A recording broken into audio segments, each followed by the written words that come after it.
even in your hardest season. Do not fear God. God has already gone before you, preparing blessings beyond the pain. His grace is greater than your trials. Have you ever felt this way? The weight of life often leaves you exhausted, body and soul. You work hard, yet you face rejection and betrayal from coworkers. You treat people with sincerity, yet you're misunderstood and ignored. You put your trust in God, yet you still experience setbacks and failures. But you're not alone. Moses walked this path too. Deuteronomy 8:2.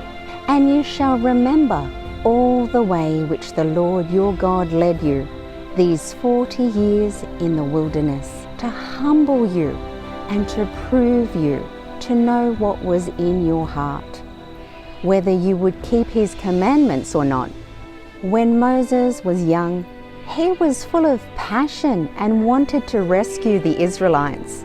But in all moment of impulse, he killed an Egyptian and had to flee, spending 40 years in the wilderness. It seems like his life had hit rock bottom. Maybe he also asked, God, do you still remember me? But God's plan never stopped. The wilderness wasn't the end. It was the refining fire. For 40 years, God shaped Moses, teaching him obedience, patience, and trust. And in the end, Moses became a powerful instrument in God's hands, leading the Israelites out of Egypt. God says, the greatest God's refinement, the more people's hearts are able to love God. The torment in their hearts is of benefit to their lives.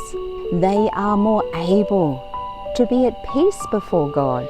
Their relationship with God is closer, and they are better able to see God's supreme love and his supreme salvation. Peter experienced refinement hundreds of times, and Job underwent several trials.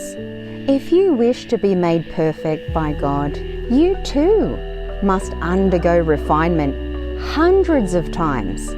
Only if you go through this process and rely upon this step will you be able to satisfy God's intentions and be made perfected by God. Maybe you're in a wilderness season right now, feeling lost with no way out. But remember, your struggles are part of God's shaping process. One day, you might even be thankful for what you're going through now. God is refining you. God is refining your faith, making you stronger instead of weaker, giving you clarity instead of confusion, turning passivity into purpose. He's preparing you to truly surrender and step into his calling. In the end, God wants to use your life to shine as a light, to be salt in his world and to be a vessel for his glory and bring hope to those in need of his salvation. If this message speaks to you, leave a comment and share it with others who need to hear it.